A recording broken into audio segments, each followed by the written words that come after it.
I think the type of voter that Trump has bought into the Republican Party, and I wouldn't even say that because I'm not even sure if she's really a Republican or that she votes Republican outside of Trump, right? She's just a Trump voter as far as... She probably just had enough of the woke BS, to be honest. Probably just tired of it.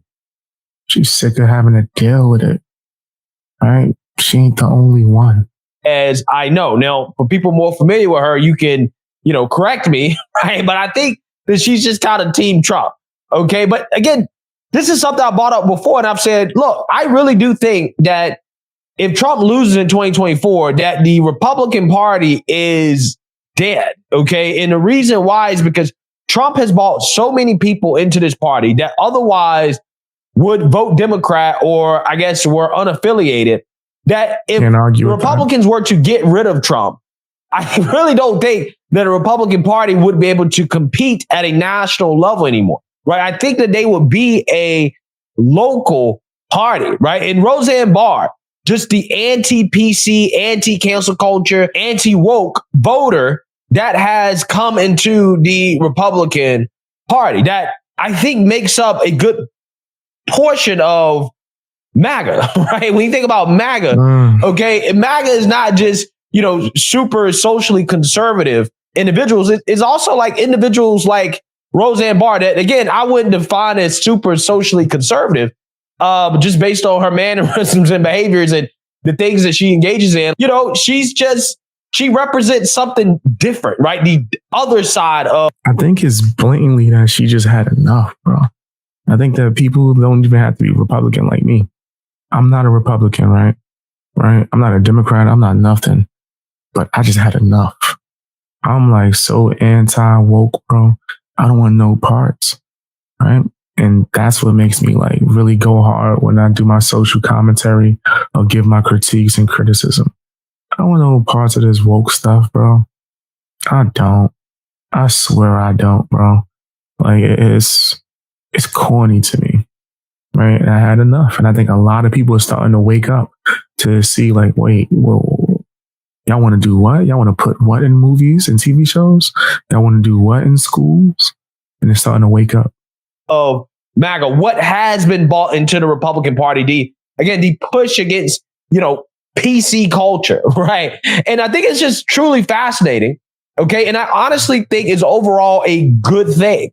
Okay. To be quite honest with you. For multiple reasons, I think that she's entertaining, but I just think that what Trump does is that he expands the base. And I think somebody like Roseanne Barr is a good example of how Trump expands the base, right? I mean, I'm just saying, like, this is just kind of me, kind of going off here on some random thoughts that I was having, just thinking about Roseanne Barr and who she is and kind of her political evolution. But in regards to what she's saying here, in response to Bill Maher, she's 100% right. This is exactly what comedians or really individual should say in response to people boohoo, whine, and crying racism and bigotry over a joke, right? F you. I don't care, right? Screw your feelings. I'm going to say what I want to say. It's a joke, okay? Facts. Cry some more, snowflake, right? This is exactly what people should be saying, okay? We live in a time where comedians can't even make... He's cooking and he's 100% right, yeah. It's just that people don't want to lose income, right? In order to make the most money, you got to be the most PC. You got to be the one that everyone likes. I can't be that person. I can't. I'm too polarizing. I'm truthful, right? I couldn't lie, fam. It would be impossible for me, right? I would start shaking. I'm not lying. This is truth. Can't, right? Like I can't, right? So people like me, we can't worry about who likes us and try to seek validation or approval. Joke without people boohoo, whining, and crying. And it's funny because early in the podcast, they were discussing the subject of how people have a stick up their butt when it comes to these types of jokes and how, in some cities, it's gotten tougher to tell jokes because of just how PC society has become, especially, again, in some of these liberal cities. But then again, some of them, right, are, at least somewhat open to hearing offensive jokes. Did you go to Joe's Club?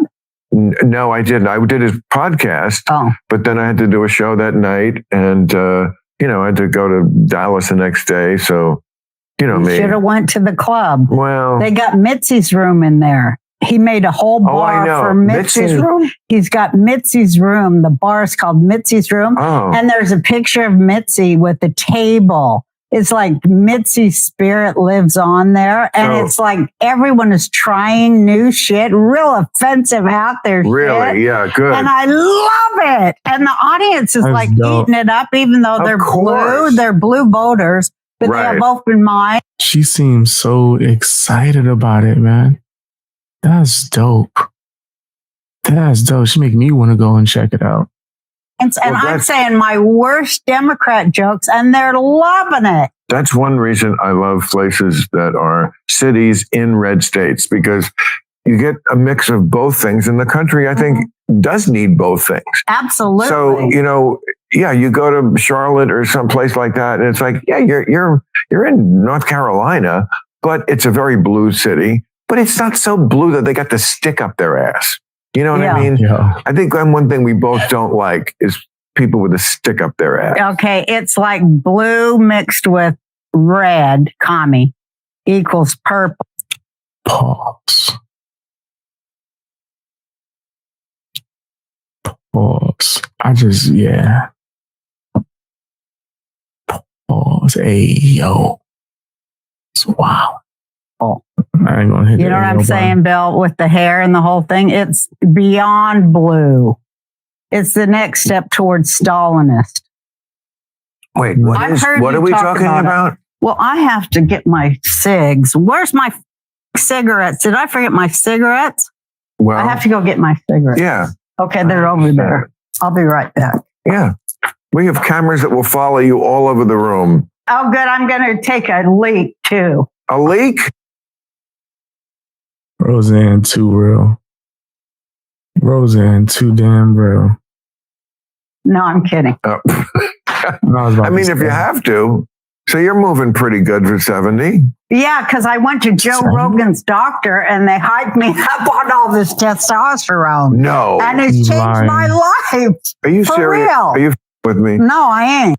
Oh, snap. So she's doing TRT, I think is what they call it, man. I know Joe Rogan and a few other people that's retired mixed martial artists have been doing it, and they look like in the best shape of their life, and they like in their 50s or 60s. Me and my older brother was talking about that. Yo, when we get a certain age, you thinking about it? I love to feel like how I did back in the day when I was like younger 20s. Bam. I gotta see if I could find in my archive. I got pictures of me lifting weights over my head. Right now, people just bench pressing. I was like the strong man in a circus, bro.